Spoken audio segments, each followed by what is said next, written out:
Hey, ladies and gentlemen. This is Obsidian Dragon here. Got something a little bit different than what people I think are expecting out of this. So I know everyone's seen all my older Armor Core videos. You probably were thinking, well, how long until I get a Armor Core 6 video out? I'm still kind of working through the game. My initial idea was to actually beat the game, get all the endings, and then play through it again in the replay mission mode and just kind of run through everything. Because honestly, I was too busy just playing the game and enjoying myself more than I thought about recording. But I got something a little different this time. Instead of recording the game for right now, I actually got my hands on a mod that you can get from the Nexus mod website called Arena X, which adds a whole slew of 50 and more ACs to fight. And from what I've read, those ACs were user created. People designed mechs and brought them in and donated them, so to speak, for this project. And I thought, let's run through that. Let's run through that with a design that's not my double Zimmerman light build that I've been clearing through most of the game with, all the way up to the final boss, who has been kicking my ass pretty regularly. Yeah, still haven't quite beaten the final boss yet. Stuck on that one, actually. I'll get to. I'll beat it eventually. So what I decided to do is I decided to run through the arena with a mech that is themed around sort of a backstory instead of a certain weapon set. So the idea I got was a Rubiconian pilot who piloted a industrial mech that was then used for war, essentially. Basically strapped a bunch of salvaged guns to it that he found and managed to barter and trade for, or outright steal in some cases, and thus was born the Iron Sawtooth. Yeah. The idea I had behind it is, what if forklift but also mech? And as someone who has driven forklifts as a job for quite some time back in the day, I figured I would try my hand at making something that reminds me a great deal of some of the old forklifts I used to drive. And I'm actually kind of proud of this thing. This thing really looks like something that's been beat to shit and has had one job and is now trying to do something else. With it being a Rubiconian design, I limited myself to Baus, RAD, and basically components that you would expect a Rubiconian would get their hands on. Yeah, got a few corporal decals on it to really kind of give it the Toyota on the side of the forklift look, so to speak. Even putting Baus on the fist there, I'm kind of proud of that. I am by no means done putting decals on it. I really wanted to kit it out in a way that's like someone trying to make their mech look a lot meaner than it is. It takes me a while to come up with really good decal designs. So yeah, we're gonna run through the arena. Now, I'm not gonna lie, I had tried to record myself going through this arena before, only to find out halfway through that my audio systems were not working properly. So some of these have fault already. I'm gonna try to make it as cool as the first run was, but just so you know, it's a few of these I'm not gonna be too surprised. Since there's no voice acting in this mod, I'm going to call out I'm going to just basically explain the names and I'm going to read out the names and the backstory for all the mechs that I'm about to fight. Also, I will make sure to put the website, the link to this mod in the description, so take a look at that. It's, from what I've read, it will not mess up your primary game. It's kind of like an offside, offline, offshot in a way. You actually open a whole other executable to get it to run. So I'm hoping this isn't going to damage my original game. I'm pretty sure it won't. You do get emblems from the guys you defeat, the guys and gals you defeat. So hopefully that carries over, because I wouldn't mind sticking some of them on some of the machines I have. But yeah, we're gonna go ahead and take the Iron Sawtooth through the arena. So let's rock and roll. First one on the docket, we have at number 50. We have Kenton. Well, what's analysis? Oh, that's analysis. Okay. Yeah, no, that's a little.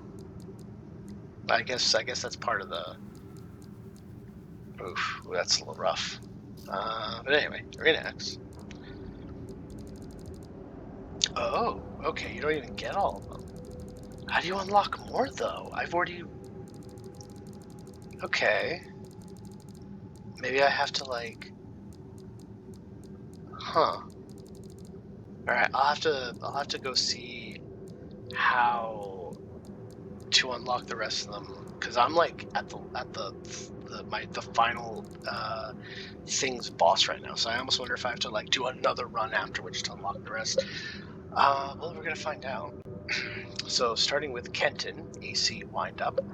Funny little mech we have here. Disgraced member of a Rubiconian AC boxing league. After a long series of defeats, Kenton took to corporate sponsors to cover their repair costs. This led to the loss of what few fans they had, who had believed in the underdog's potential. Built for hand-to-hand combat, Wind Up is ill-suited for battle outside the ring, relying only on his fists, kicks, and pile bunker. Painted red and on the ancient sport it imitates. Okay, so let's give that sucker a try. Here we go. I almost feel kind of bad bringing all the weapons I'm bringing in, but after the first time I fought it, yeah, they tweaked this thing to a way where it is. I don't know what engine it uses, but it's pretty fast. I'll have to pry it open after I beat it like some other time. Oh wow, that thing is rusted. So these are actually like people have sent in these designs. These are like people designed, which I think like you know, and I'm like, that's kind of cool. I like that. Your ad here, that's funny. I do find it funny the hodgepodge slapped together nature of the decals.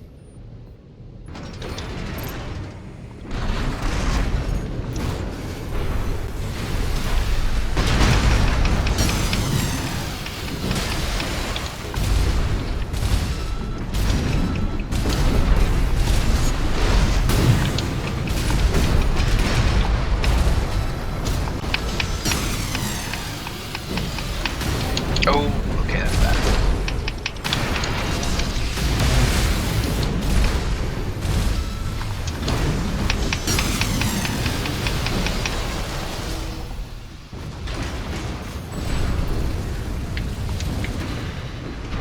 bad. Not bad for a start.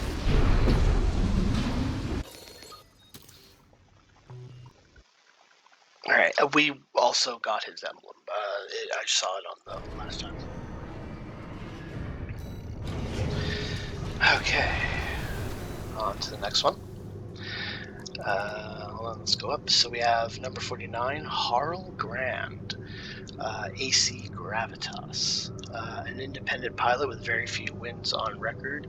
While most pilots' failures can be attributed to unexpected circumstances, overconfidence, or plain lack of skill, Harl's losses are almost exclusively dictated by his love for theatrics.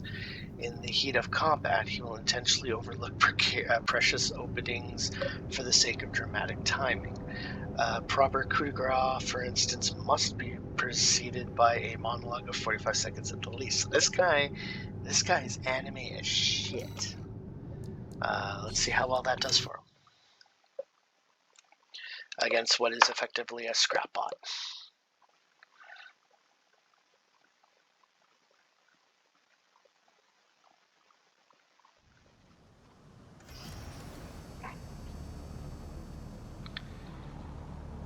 I'm not gonna lie, I'm kind of debating whether I want to remove the Songbird just because it's kind of a bit of a meta weapon.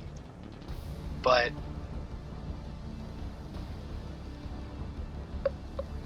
You know, it still kind of fits the theme, but it's like, yeah, but at the same time, I don't want to make something too shitty. Like, this has to be something that could at least, like, we'll find out. I do kind of find it even nice.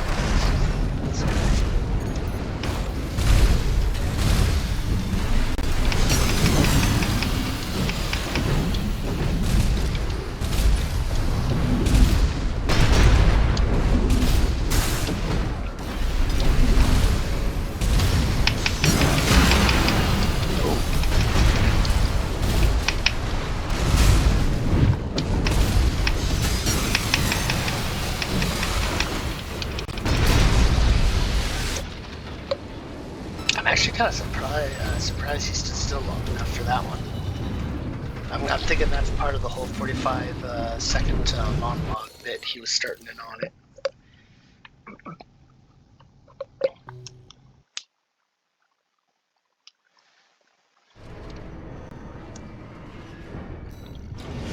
Alrighty. Again, I will confess that we actually did get his emblem for that, so that's good. Alright, next up, number 48, Comic, AC, Carnival. An independent mercenary currently working for the Rubicon Liberation Front. A cynical and dry pilot, Comic finds little joy in her line of work. Her dream is to create her own traveling circus, bringing awe-inspiring wonders across the stars. Unfortunately, her disinterest in combat skills have kept her from the large payouts that would require. Her AC's peculiar setup mirrors that of a ringmaster. A wreath of flames, a crack of the whip, and a host of bright lights turn her opponents into a dazzling attraction.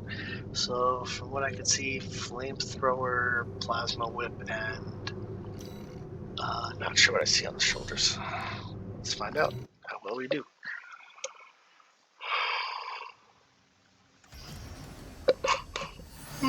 Oh, plasma launchers. Okay. I'm gonna have to watch out for that. I love that color scheme. That is a really nice color scheme. Shockingly shiny, though. Makes sense. It kind of does fit the whole Harlequin look.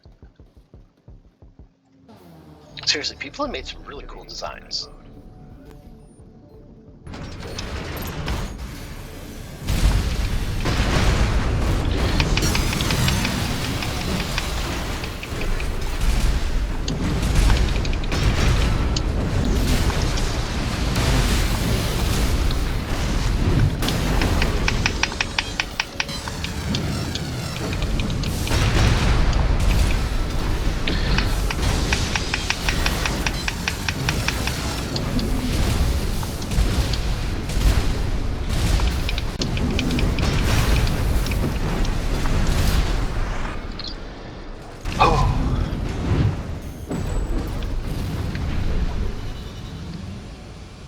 That wasn't so bad. It was a little on the rough side.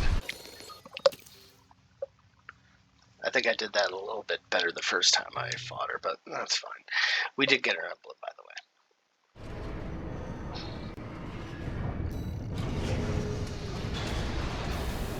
Okay.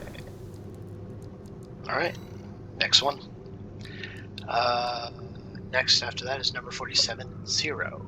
AC Hybrid Theory, which happens to be my favorite Linkin Park CD. Actually, it's Reanimation, just to let anyone know. An underground musician turned warrior for the Rubicon Liberation Front. I did that again. I did that the first time. I said Rubicon. Zero sang of hope, love, and perseverance in the face of adversity. When corporate record labels co-opted his songs and began to profit from them instead, Zero laid down the pen and took up the sword. His rock ballads fusing hip-hop and electronic synths carry the Rubicon Liberation Front through the harshest of battles. Now he sings for the choral and for liberation.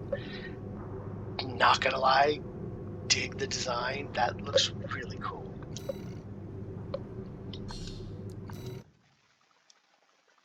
Looks like twin machine pistols with twin Ludlows with back missiles.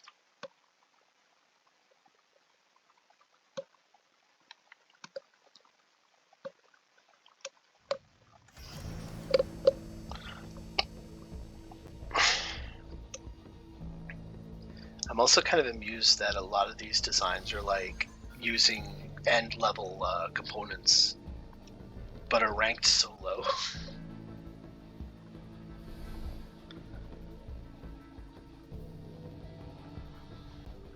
Main system activating combat mode.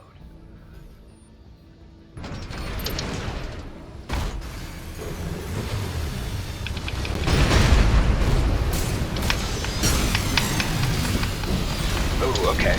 Yeah, you want to stay away.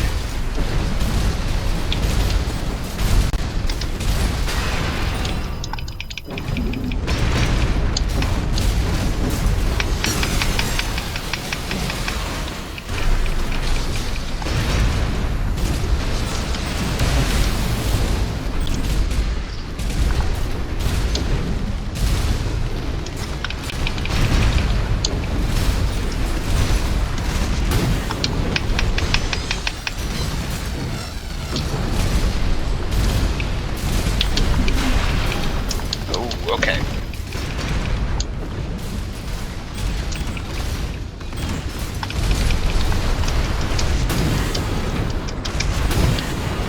Kick you a couple times. Oh boy. Yeah, these guys run into the chainsaw.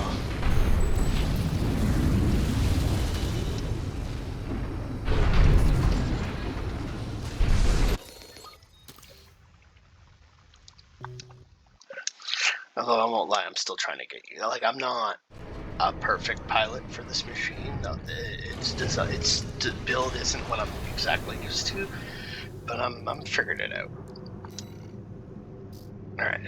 Next up after 0, we have number 46, Ranger Sinclair, AC Logjam. I like its emblem. Its emblem is pretty cute. A recently arrived independent mercenary of Rubicon, Ranger Sinclair purchased her AC from a failing construction company with the hopes of fitting it for mercenary work. However, after securing transit to Rubicon and repairing her AC, she can no longer afford to replace the systems it came with. Desperate to make a name for herself, Sinclair has been advertising herself as the park ranger of the Rubiconian frontier. It is unclear if this is just a marketing strategy or if she started to believe it herself. And I find this one funny because its backstory is almost the exact same as Iron Sawtooth, in which you have an industrial machine being outfitted in a war environment. Even down to, you can see in the back, she actually has the chainsaw. The design philosophy is a little different, though. Hers is top to bottom designed to be, well,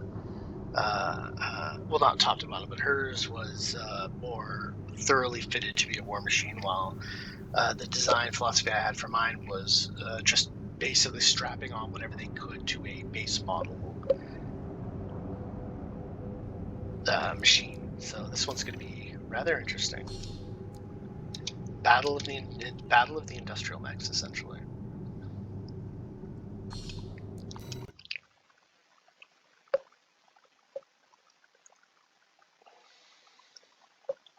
I really got to work on decaling the Iron Sawtooth, though. I have ideas for it, but I got to custom make a lot of the decals, and that always takes me a long while. Yeah, pile bunker and a chainsaw.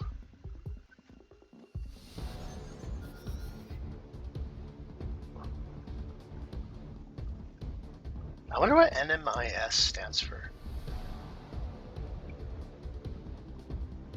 I do like the idea that they also went for the corroded look to kind of show like a dirty used machine.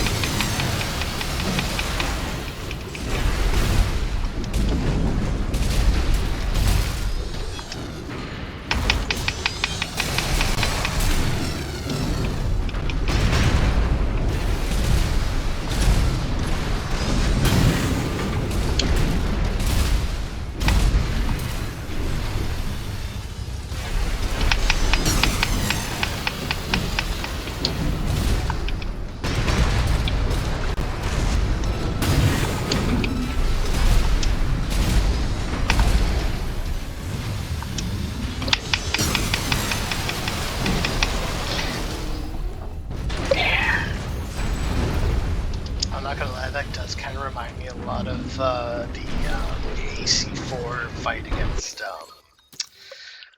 what's her name? Chevalier, the one with the moonlight blade. I can't remember her name.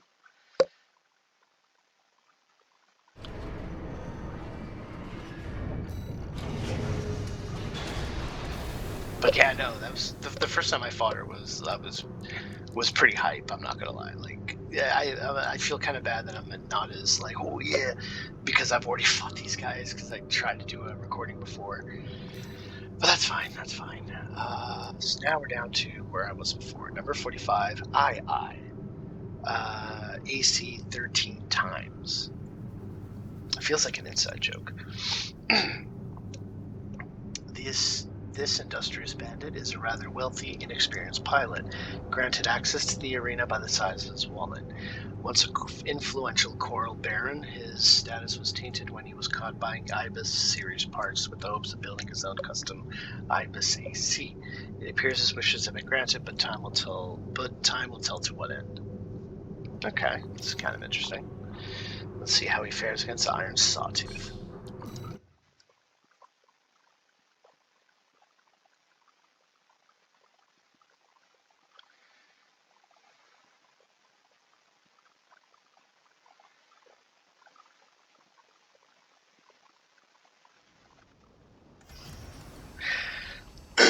I'm a little bit tempted to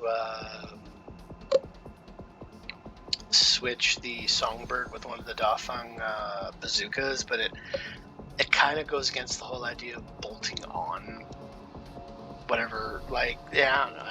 It doesn't feel quite as theme appropriate to me. Gauge system activating combat mode.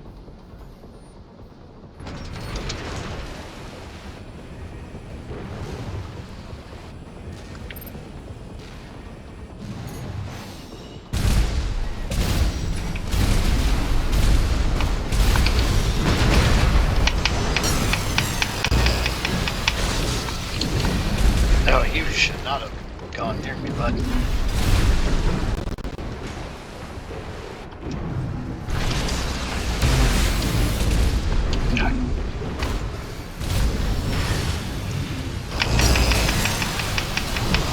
Nope. Get out of here with that nonsense.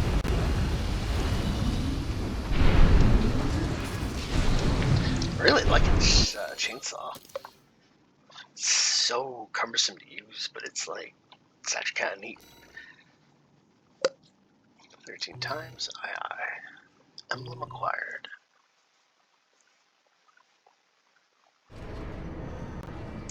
I honestly wonder if I have to, pardon me, I honestly wonder if I have to play, like, beat my current run and then play another one to unlock the rest of the, these, or if these will unlock after I get up to the 41st. I also have read that another set of like EX Plus gets unlocked after you beat the first set, so I'm actually pretty excited about that. So I'm going to beat these sets, see if more unlock, and if not, then I'm going to have to finally get around to beating the final boss and doing another run to unlock more. Since there's already so many AC videos out, and like you got people like Vati doing full-on, this, step by step, this is how you S rank these levels. I'm kind of like, like there's already enough of that, but I don't think there's a lot of videos showcasing this mod specifically, so I figure, yeah, do something no one else is doing. Anyway, Hustler Red. Number 44, Hustler Red. AC Billiard 7. A member of one of the Dozer factions present on Rubicon, Hustler Red is often found addled on Coral, believing himself to be the descendant of legendary pilots of the past. Few entertain his stories in this sorry state. Possessed of uncanny luck, this pilot has survived many situations some thought impossible to escape. Hustler Red plays this off as proof of his true skill as a pilot, but luck can't last forever. Now, this is funny, because this reminds me of another pilot in the arena, I think for AC3, the base AC3. called Hustler 9, who played himself up to be the younger brother, quote unquote, or a sibling or a cousin to Hustler 1, which we all know is impossible because Hustler 1 is an AI. But no one else knew that, so a lot of people just kind of like, okay, fine, whatever, just thought he was just lying instead of thinking it was impossible. Alright, let's see how we do.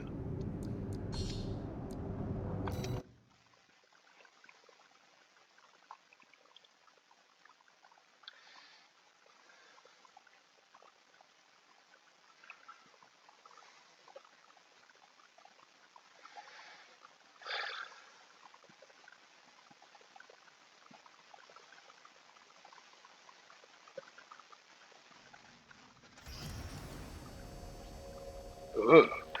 Alright, looks like 2 plasma cannons of some sort. Dagger and electric gun, or microwave gun. The bubble gun. Kind of a neat design. I like the colors on it.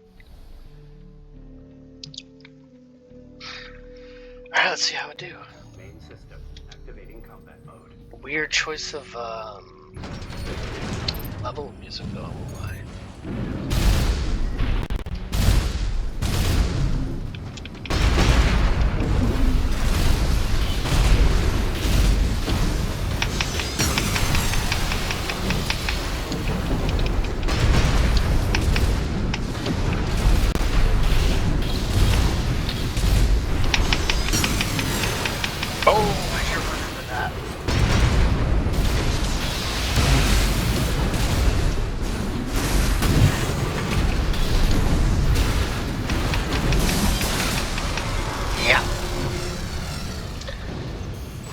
Looks like my kung fu's better than yours there, bud.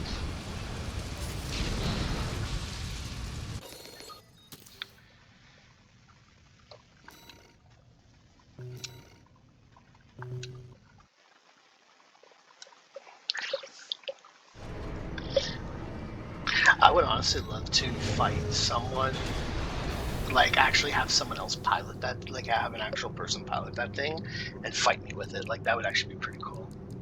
I wonder, hold on, I actually want to check. Do you get these guys? You do get them. Oh, nice. Nice. I hope they carry over to my other game, because I'd love to take some of these onto the to online. I'd love to like fight some people online with these.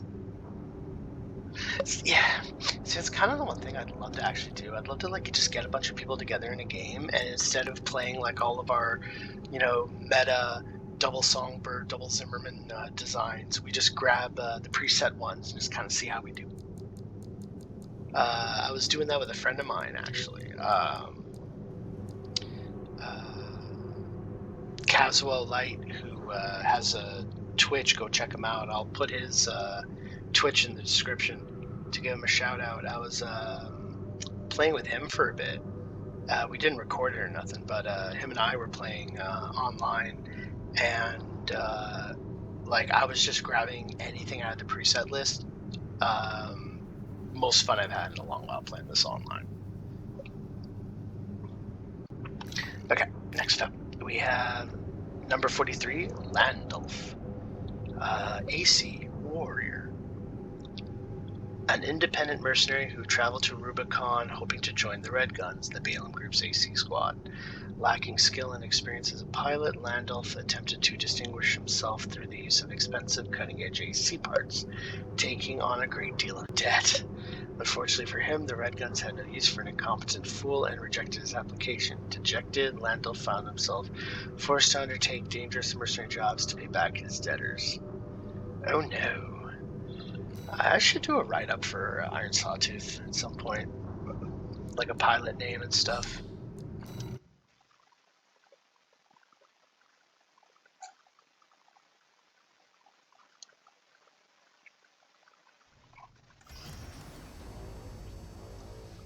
Oh, I like that shade of red. That's a good paint job. These designs are so good, like Jesus. Okay, so Paul Bunker. Oh, that looks like the needle gun. And Songbird and a minigun. This is going to be a bit rough, I think. Activating combat mode.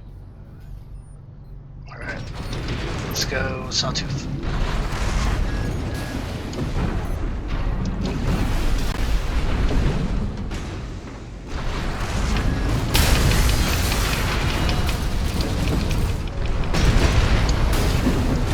Oh, you are shot. Oh, okay. I realize you can slap again.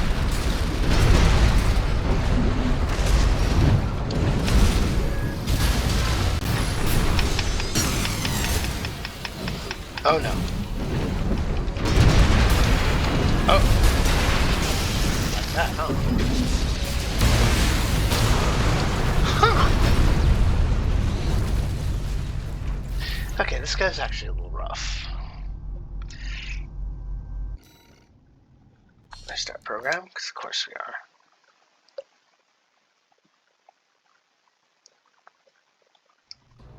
Main system activating combat mode.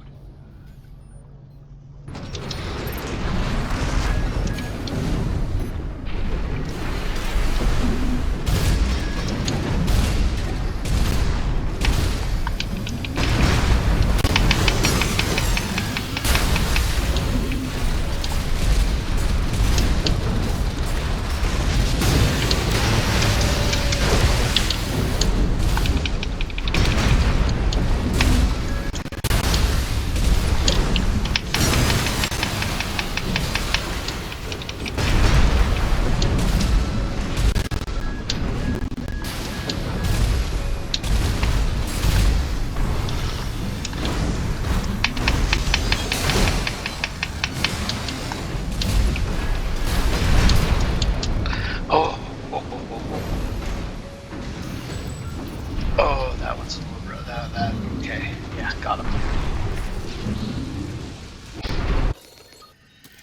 Oh, that one had me running scared a little bit.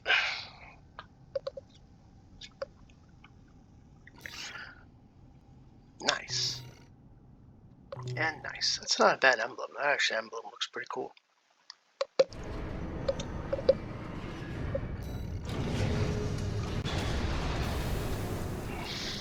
Alright. Next up. Number 42, And Wise Tall Cutter. That's a cool name. I like that name. AC Bunker Septish. Ooh. I like that. That's good. That's really good. I like the emblem too. The design's really cool. My goodness. Member of the Tall Cutter Guild, a mercenary group dedicated to hunting beings larger than itself, be they beast or machine. Ooh. By no means exceptional, Andwise is an average pilot in most regards. His role is simply to distract the enemy briefly while his allies coordinate their strikes as well as support their retreat if deemed necessary. Regardless, he's joined by his crew at the end of the day to celebrate the hunt, a toast for the wellness of the guild, and as every member is crucial for victory. So this guy plays Monster Hunter, is what I'm hearing. This guy plays Monster Hunter, which I think is a cool idea. The idea of like mechs hunting kaiju.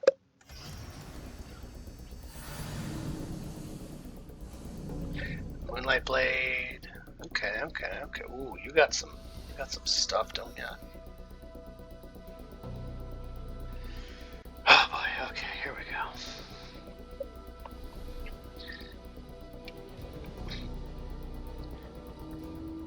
Main system activating combat mode.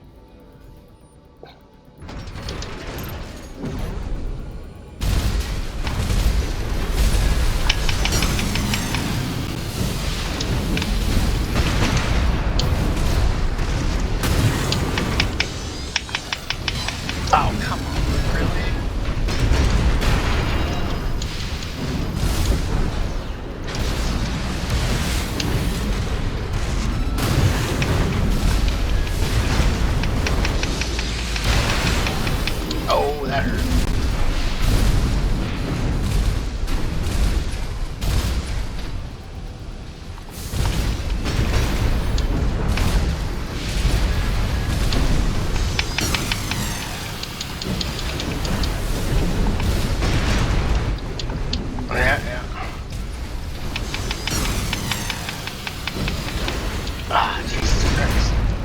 Whoa. Gets a little annoying when they're able to kind of just back up at the last second. It's when I get my, I really gotta check my footsies with that chainsaw a little bit.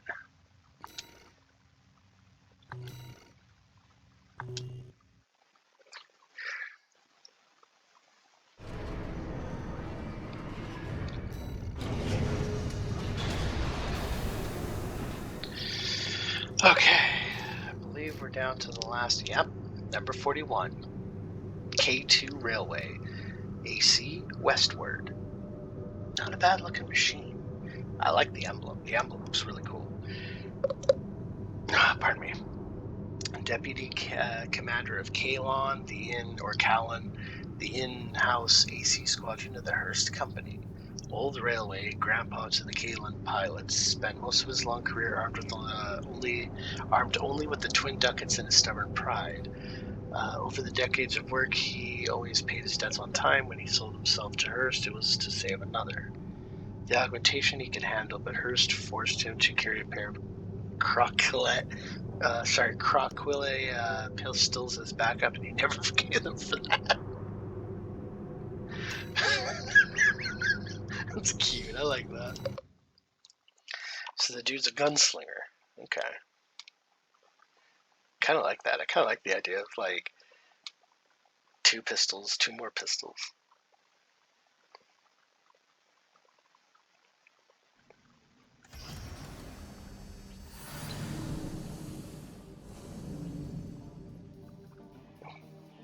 I'm not gonna lie, in some cases I think people go a little too crazy with the weathering.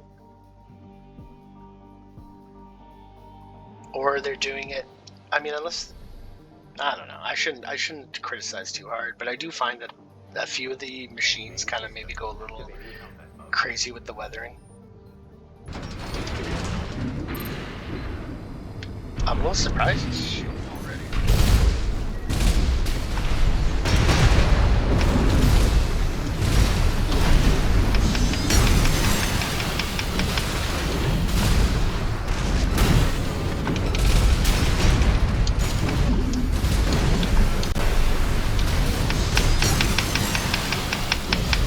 Oh, okay.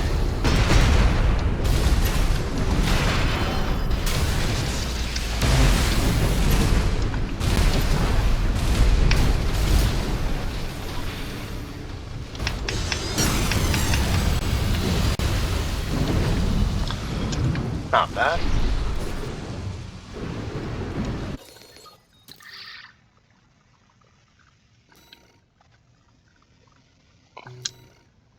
And we got, that is a cool emblem. I'm not gonna lie, that's actually a really cool emblem.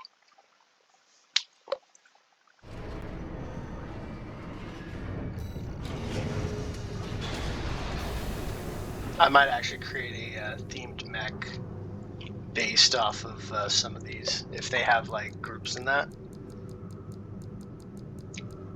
Just because, you know, why not? Just go, hey, okay, here we go. We got more. Good. Okay. I was kind of worried there for a second. Number 40, T. AC RIP 4T. RIP 4T. Not sure if that's a play on words or something, but cool. Neat mech design. I like the black and red colors. It's kind of my colors too. An independent mercenary who arrived on Rubicon shortly after the rediscovery of Coral. Little is known about him, save that he underwent rudimentary third-generation augmentation. His pilots, he pilots a reverse-jointed AC, inspired by a squad of ruthless mercenaries from a time long past. Taking requests only from the highest bidders, he uses the profits to wage a bloody feud against the members of Branch. Ooh. Though seemingly menacing, many of his enemies leave combat, downing his skills, do justice to those that inspire him. Okay. Fighting Sawtooth. Iron Sawtooth. Let's do this. I like the backstories of some of these. They're pretty cool.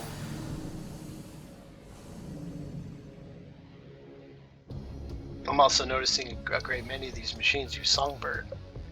I mean, I can't complain too hard about that. I use it myself, but okay. Let's see what's set up. Let's see how it is.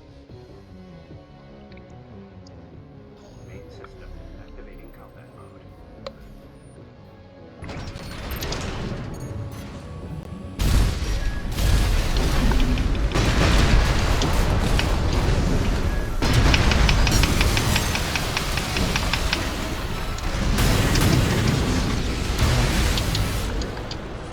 Oh, just combo. Oof, I almost feel kind of bad.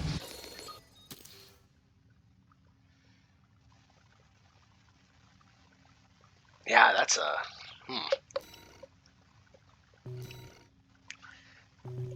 Yeah, not a good idea to eat an entire string off this chainsaw.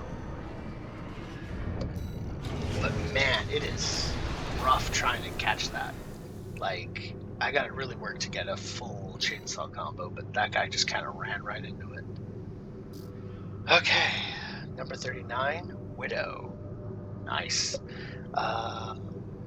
AC, Tarantula Rose. Okay, that's a cool name. An independent mercenary with close ties to the Rubicon Liber. I'm noticing a lot of Rubicon mechs. I think that's kind of neat. I like how people are wanting to kind of expand on the whole Rubicon lore there a little bit. An independent mercenary with close ties to the Rubicon Liberation Front, formerly a programmer for AC Target Lock Solutions. Widow found a new home inside the AC she helped design thanks to her acceptance in the Generation 6 augmentation program. Widow is currently blacklisted by the Archibus Group. Proof of destruction can be sent to V8 Pater of the Vespers for a sizable reward. Very nice. I think I see... we'll see. I see a pistol at least.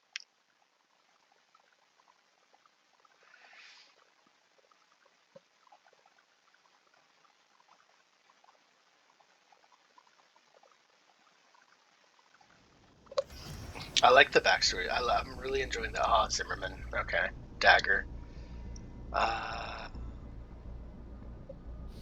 Pistol. Okay.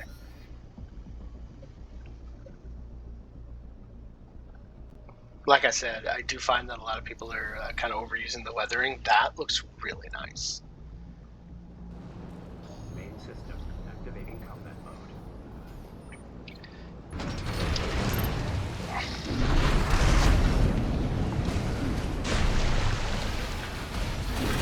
Oh, hello.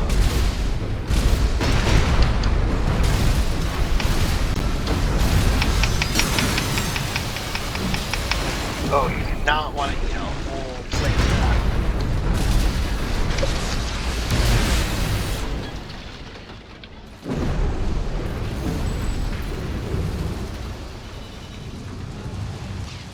Yeah, that's nasty. It's like, it's a fight if I don't land that full chainsaw rev, but if I can land a full one, it's all downhill. Seriously though, the more I play these, the more I'm like, I would love to fight some like actual humans riding these machines. All right, let's continue. Number 38, Zephyra, AC Vesper 297. Ooh, I like that emblem. To be honest, I like everyone's emblems. I'm seeing some really good art here. An independent mercenary who prefers to take on quieter missions overlooked by many. Inspired by STK, who perished in the fires of the Ibis, Zephyr can often be found after a mission sketching the ACs they fought, noting strategies for future battles in their journal. The usefulness of these notes is often questioned, but the fact they survived this long must be proof of something.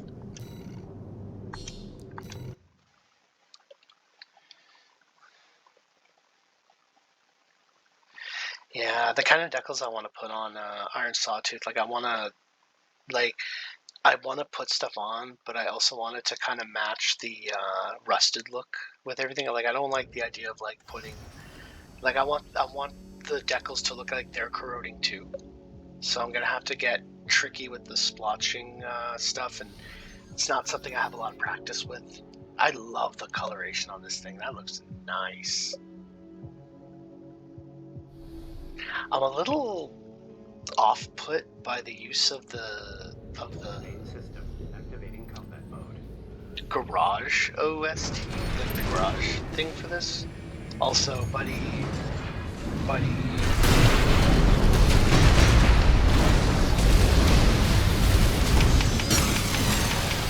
And ate the whole thing. Yes.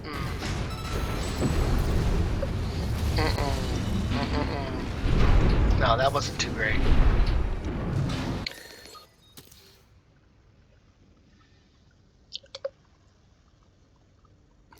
That felt like I was fighting someone who pushed all the wrong buttons. But wow, that chainsaw. Like, you cannot rush down someone with a chainsaw. It is like the anti-rush down weapon. Alright. Next up, number 37, Fistful. AC, quick draw. Former mercenary turned choral warrior who favors the handgun. Fistful began her career with the Red Guns, where she held the infamous number 13 for a time. Okay. After several counts of insubordination and misconduct, she left Balaam to try her luck as an independent mercenary, following rumors of wealth to Rubicon. In the course of such work, Fistful encountered Rokumon Sen of the RLF and fought to a standstill. During the lull in combat, Rokumon Sen won her over with promises of repair and shelter and something more than credits to fight for. Aww, cute. I'm gonna rip her apart. Now let's see how well I do.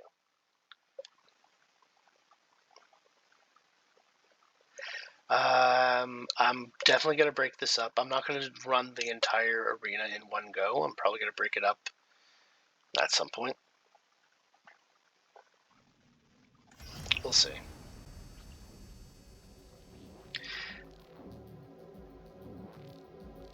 That's not a bad design. It's actually, I love the coloring. I love the gold. Oh, that looks so cool. I've been wanting to try. Oh, I really love the gold plating. I've been trying to get that kind of color on a few of my designs,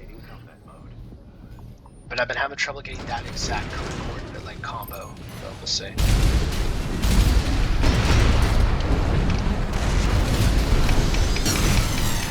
Oh, no.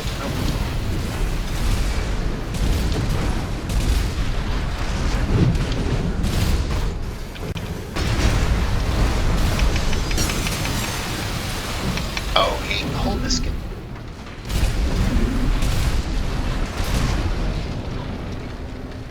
Yeah, that's the thing, huh? Like, it's almost a done deal if they get hit by the full chainsaw swing.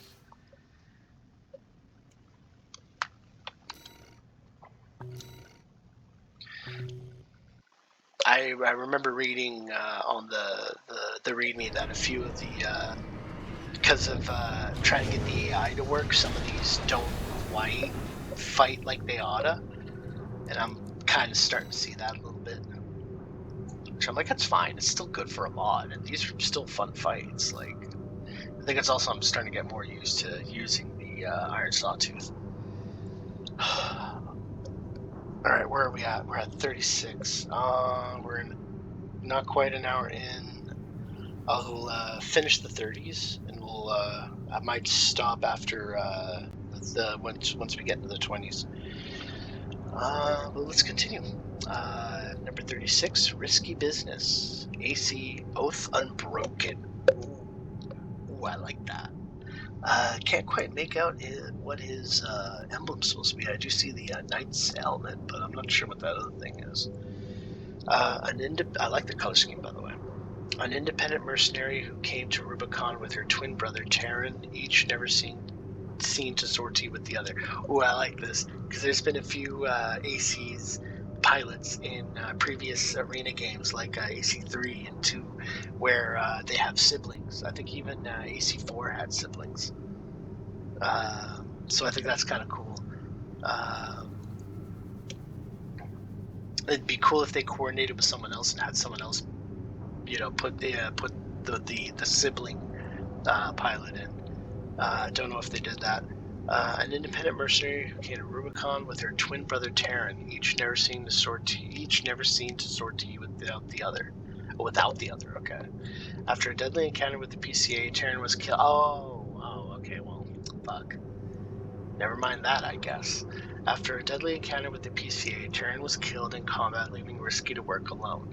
Carefully salvaging the components of her brother's AC, Risky made a promise to never repair her own, instead replacing broken parts from her hulking damage brood with the sleek weapons and armor of her brother, kept in the finest condition.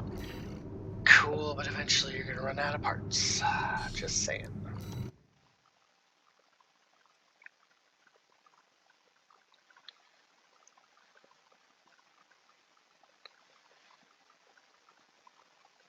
I'm not gonna lie, one of the funnest fights I had was, just for shits and giggles, I took out the tester AC that you fight in the campaign.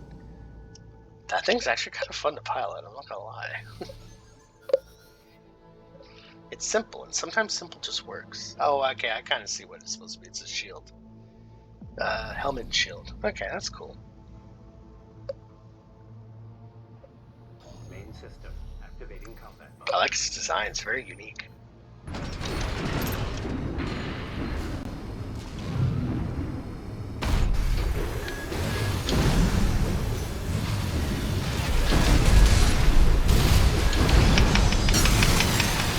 Oh, eat the whole thing, really?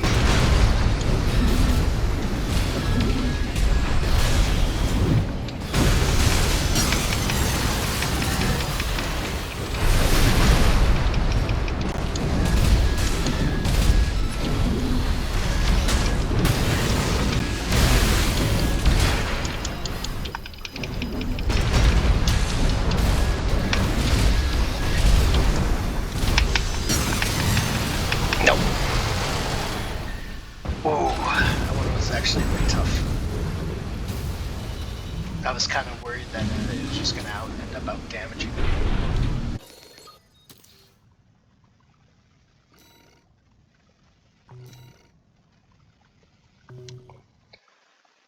I was eating way too many of those high power shots. Fortunately, I can tank pretty well in this thing. I mean, without, straight up putting tank legs on, but oof, still, I gotta start being a bit more evasive. Okay, you know what? I think after Captain Harlock, I'm gonna cap it for now, and then after some sleep, I'll pop on and bang off another the remaining set. Because this is cool. I like these fights. These are some really cool fights. So, number 35, Wyvern. Or I might cap it at number 35, who knows? We'll see how I feel after this one. Number 35, Wyvern, AC, Covenant. An independent mercenary who mainly focused on RAD jobs, citing an infatuation with their charismatic leader, Cinder Carla. Mood. Hyper-aggression is the name of the Wyvern's game, also mood. She sports a healthy complement of homing missiles utilized for two purposes: directing the enemy into close quarters to meet a thrust from her lance and compensating for her awful aim. Ouch. No, I get the whole hyper-aggression. There's a reason why my emblem says overwhelm and overcome. Okay. Well, let's see how they do. I like the design. I've seen some really cool designs out of these. Legitimately.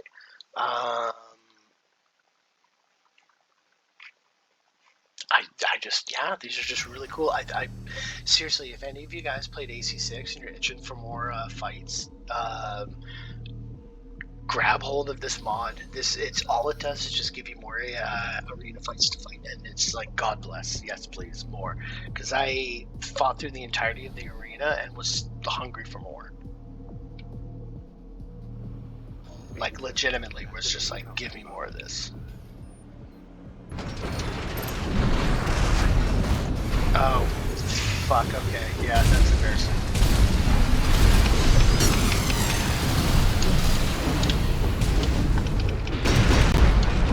Not too sure what you're doing here, bud.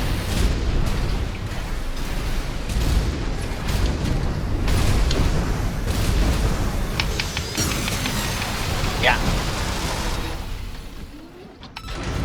Yeah, not too sure what that one was doing. That was, that felt a bit easy. Kind of felt like they should have popped the lance a few times.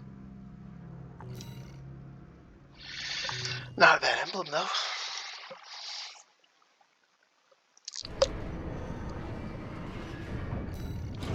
Alright. More. Yeah, I think I'm going to go all the way up to Captain Harlock and then cap it for now. Number 34, Alexandria 7. Ooh, AC Phlegathon. I think it's Phlegathon. Yeah, I'm going to go with Phlegathon. I love that design. That is a cool design. That is a really cool design, actually. I like the coloration. A former dozer turned Republican. Jesus Christ. I'm going to try that one again. A former dozer turned Rubicon Liberation Front fighter, one of a great many in the RLF's ranks. Insisting that Alexandria 7 is her true name, her grasp on reality is rather tenuous, particularly under stress. However, her successful track record and low-maintenance scavenged AC has kept her in the good graces of Belia's command. Unusually for a former dozer, she holds little regard for Dolmayan's ideals. Her contempt for the corporate invasion of Rubicon comes from somewhere and someone entirely different. I mean, hey, I get it. Fuck the corpos. Burn corpo shit. I do find it very amusing that so many people here are like previous Rubicon Liberation Front fighters. Because it's like, yeah, it wouldn't, like, you always see evidences of so many different other Rubicon pilots. So it's kind of neat to, like, have this, like, I honestly don't know where I was going with this. All I know is I do find it kind of cool that a lot of people are making their backstories like previous Rubicon Liberation. Although, kind of starting to want to see something else. I do know that, like, the previous backgrounds in the arena backgrounds in previous AC games get kind of wild. So I'm kind of hoping to see some more wilder ones. I think a lot of people were of like mind, let's say. I mean, I can't say any different. I built a themed one on Rubicon. I mean, granted, I do intend on building other themed designs. Who knows? I might record them fighting other stuff. We'll see. Double shotguns on the back? That's unique. Okay. Oh, that's a funky design. That's a very funky design. Okay, let's see how it plays. Main system activating combat mode.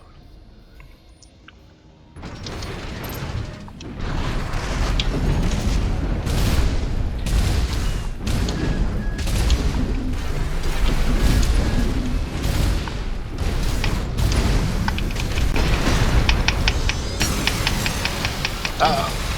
Yep.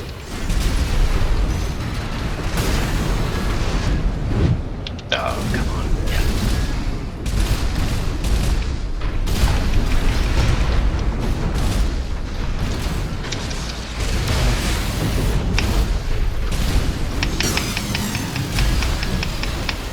Oh.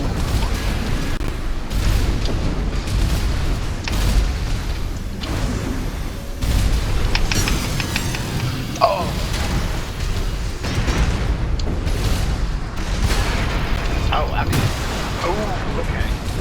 Yeah. I gotta start taking it a little more serious.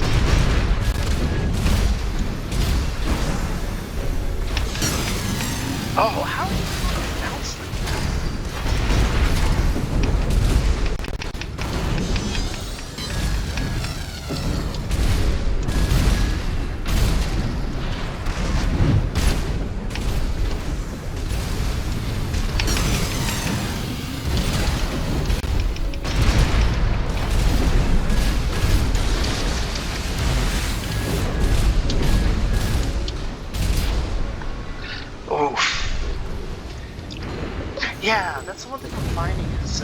when I'm doing the charge, it looks like they're able to bounce so off of me and away enough to not take damage. It's a little interesting.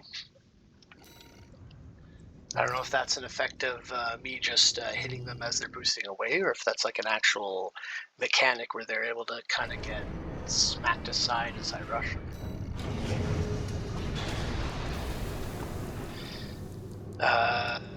Wonky hitboxes is actually one of the reasons why I refuse to touch the laser sword, because that thing has like the shittiest hitbox. Like, I would actually, if I had to rank bad hitboxes when it comes to the melee weapons in this game, I would rank the laser sword as like the worst hitbox. Except for the Coral Oscillator.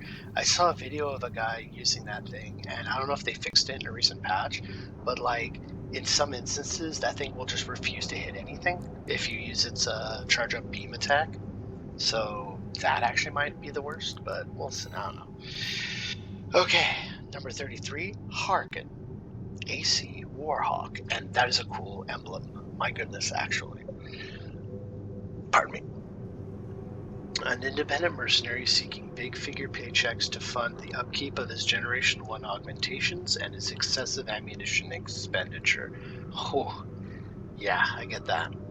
With little to no sense of self-preservation, caution, or even humanity, Harkin has developed a reputation for causing unnecessary devastation and is rarely considered for jobs requiring discretion or finesse.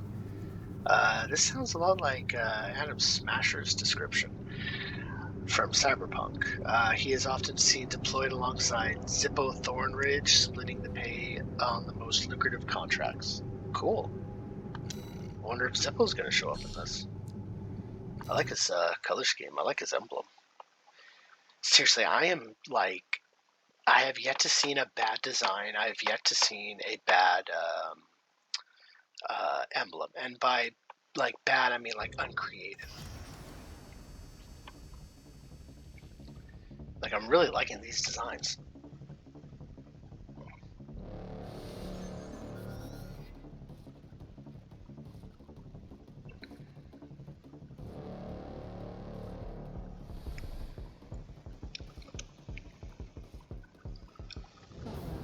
Main system activating combat mode.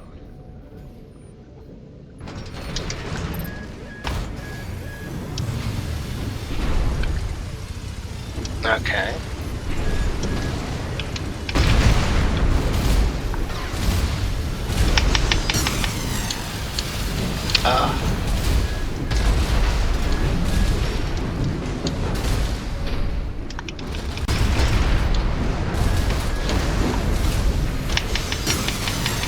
Oh.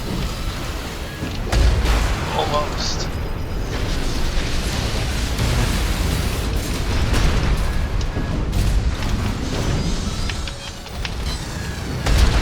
Oh no.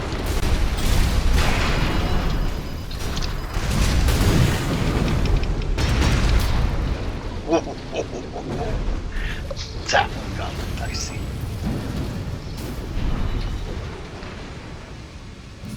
These are such cool designs. My god.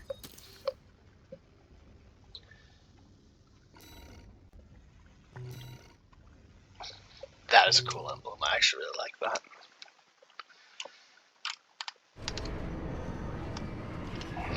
Seriously, ladies and gentlemen, if you get the chance, download this mod. It's so very enjoyable to fight these fights. I absolutely do plan on running through these again with different builds, just to try out different stuff, but yeah. Yeah. Number 32, Clean Up Gilly. AC, Burning Orchid. Neat emblem, a little on the messy side, but I don't know if that's intentional or not. I like the color scheme of the AC though, that actually looks really nice. Holds the dubious honor of being the only independent pilot the Rubicon Liberation Front refuses to offer jobs to. Okay. Born on a smuggling ship, Gilly was pressed into military service at a young age during a planetary enforcement crackdown. She claims her nickname comes from the completion of missions but her records are too heavily redacted for this to be verified. Wiser pilots have noted that her penchant for erratic behavior and her obsession with explosive often lead to severe collateral damage, making her an unreliable ally at best. Interesting.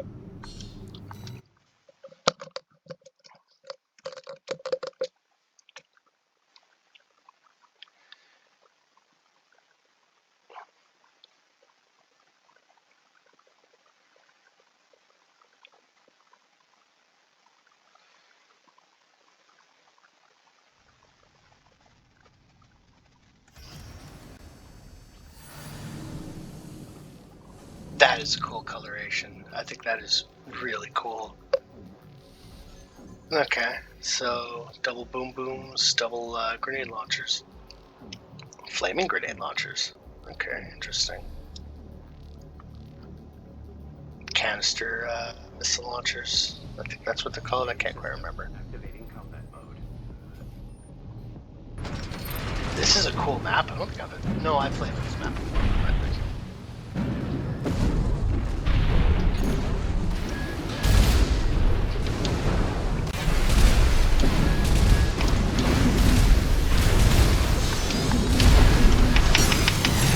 Ah, shit.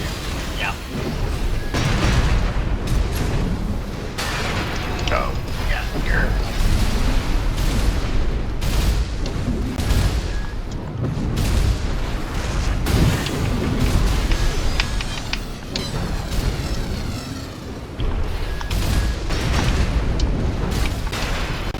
Yeah, you're actually a tough one. Ah, shit.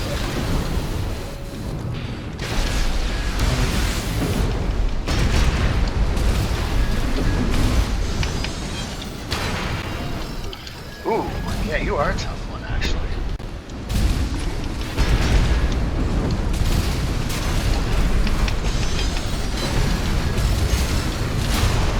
Yeah.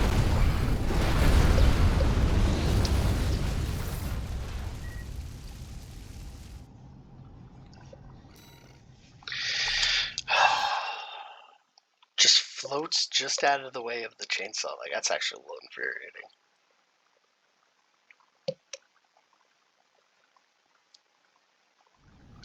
Main system. Activating combat mode.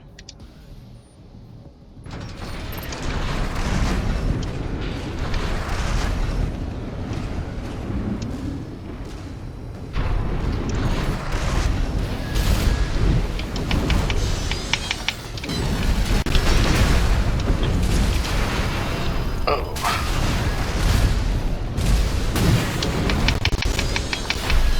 Oh, just fly right out.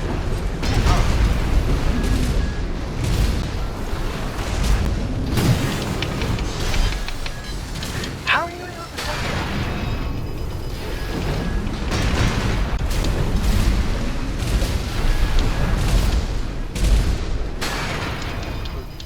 Yeah.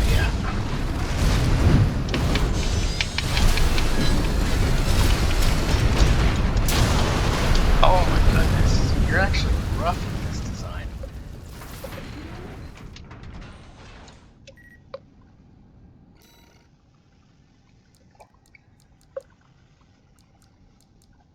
Alright, let's try again.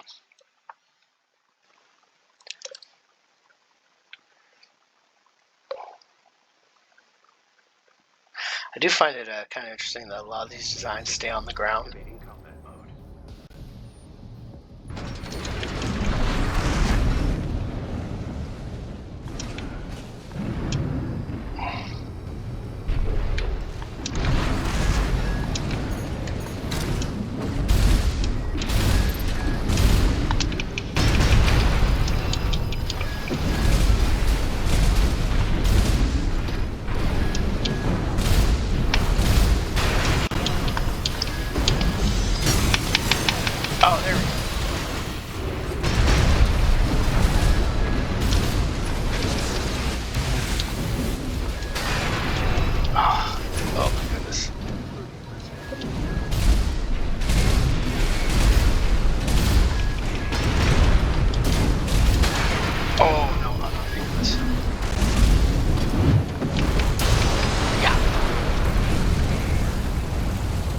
one's actually rough.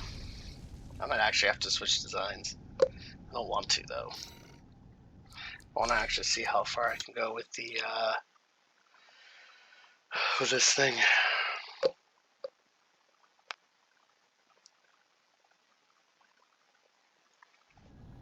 Main system activating combat mode.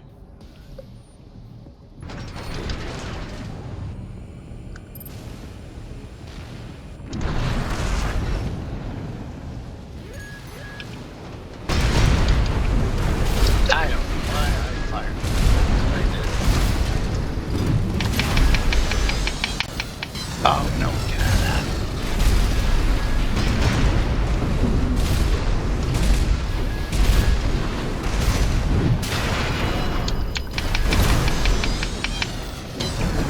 How are we able to dodge that? Fuck. Can you please stop dodging my chainsaw? That's literally the only thing I got. Like, okay, if they beat me again, I'm switching next. It's obviously not working. Yeah.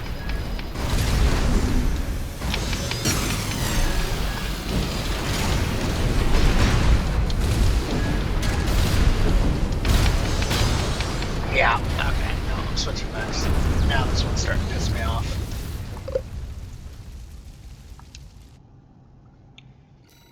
It's like, okay, that's more than enough. Can I AC data? Thank you. We'll pull up the Gestalt. Am I in the other? No. Okay.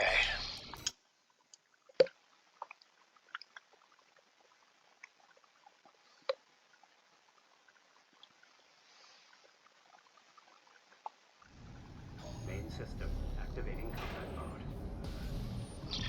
Ladies and gentlemen, say hello to the Saber Gestalt.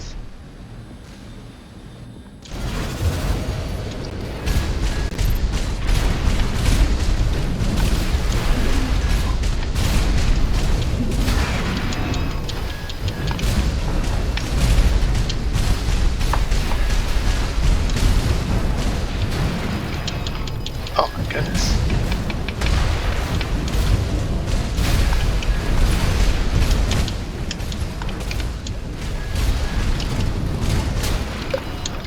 Wow.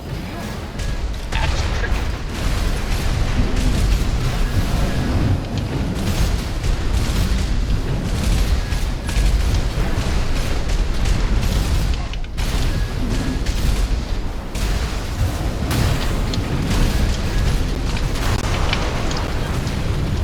Wow, this one's actually kind of hard.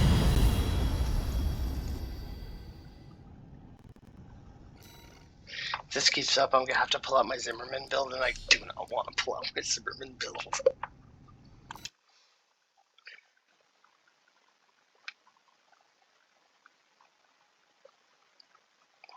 Like, I'm surprised a lot of them are hitting. Like, Main system activating combat mode. let's try again.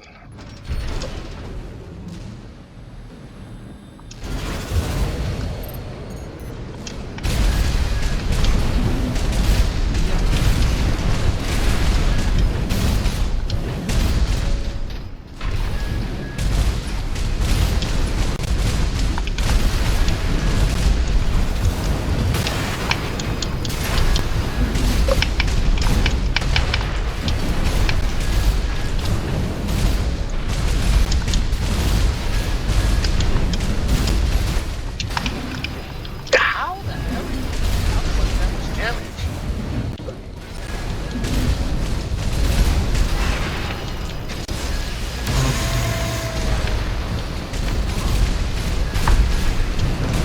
Wait, what are you hitting me with?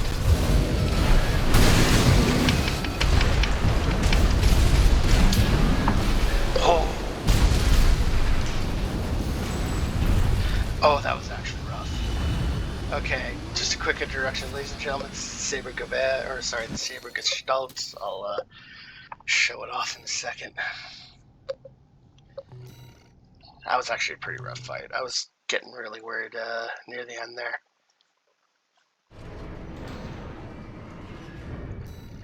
Okay.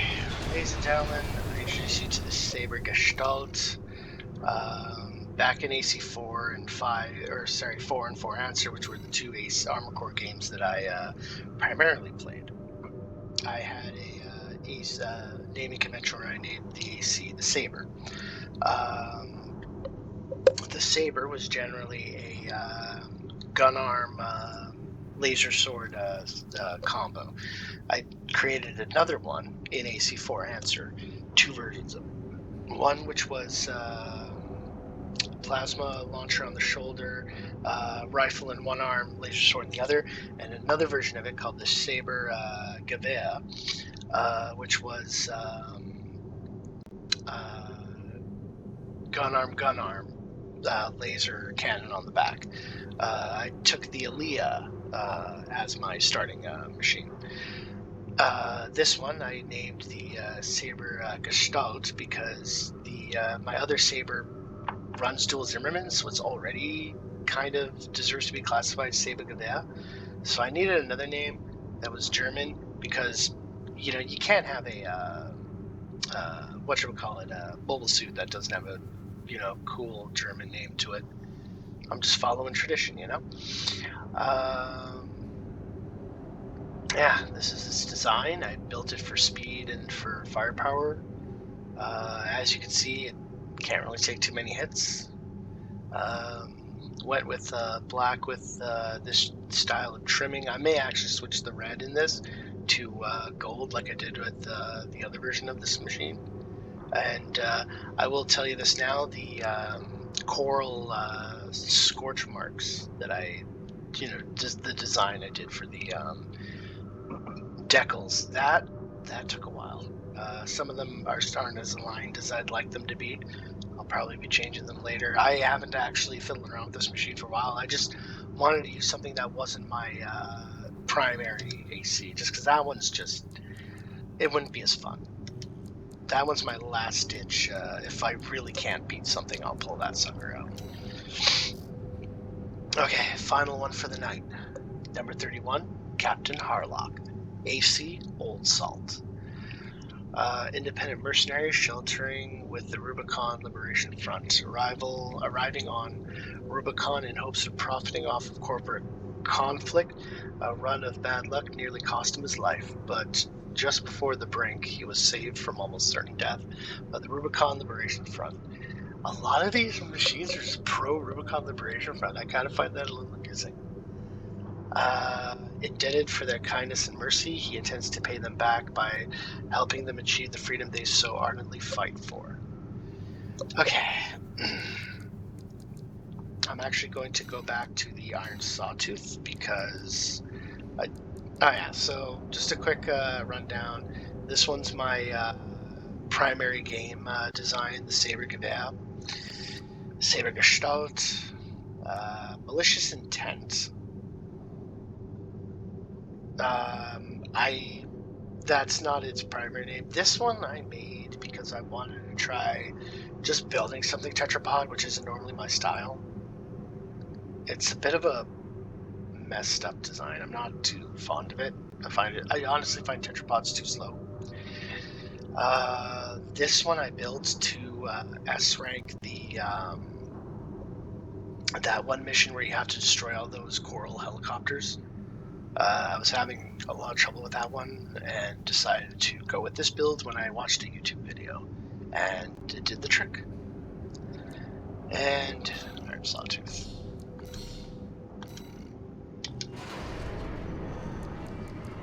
Honestly, let's just see what we do. Alright, Iron Sawtooth versus Old Salt.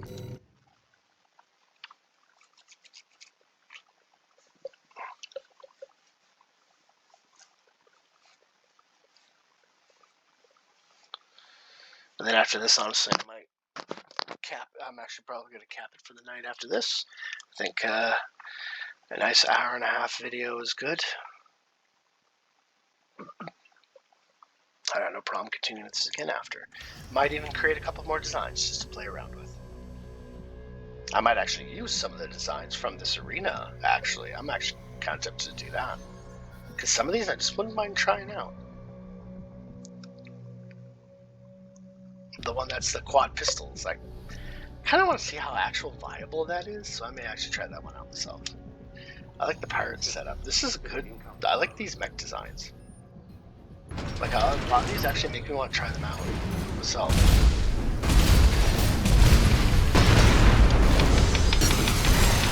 Oh yeah, the whole bag.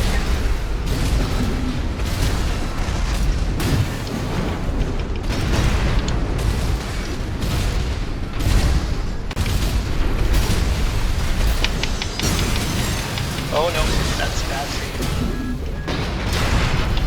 Oh, that's bad for me.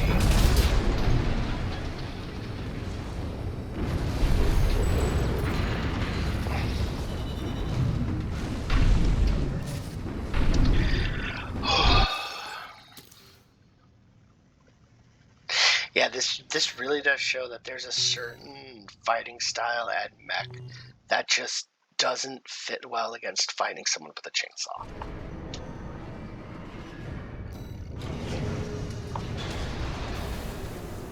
It's just, you know, hitting those hits is pretty rough. So let's get a little preview of what we got left. Oh, gold Kahoot. I love it. It looks so funny. So we have gold Kahoot, Joyous. How far does this go? Oh, okay. Okay, so I'm gonna just do a quick run. So we got gold Kahoot. Some of these look pretty good.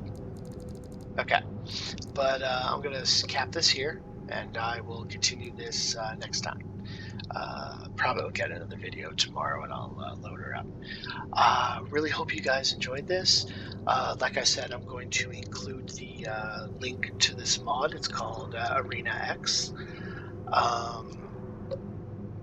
Feel free to go download it off of Nexus.com. Yeah, it's really easy to run. Literally, all you gotta do is download it and run the file that's in there, and it automatically just like sets itself up. I'm actually kind of shocked how easy this mod is to set up and run. And yeah, I really hope you guys have been enjoying this video.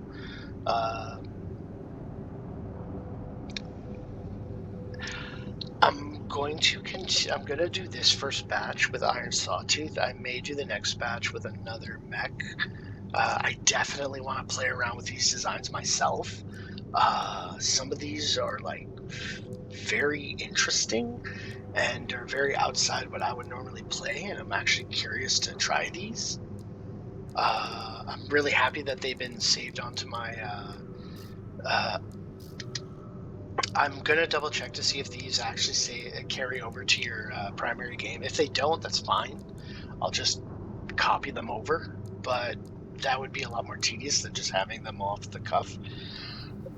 And yeah, so ladies and gentlemen, I am Obsidian Dragon, and this has been another video.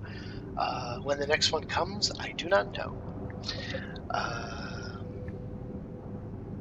Yeah, the rest of y'all have yourselves a good night. Bye-bye.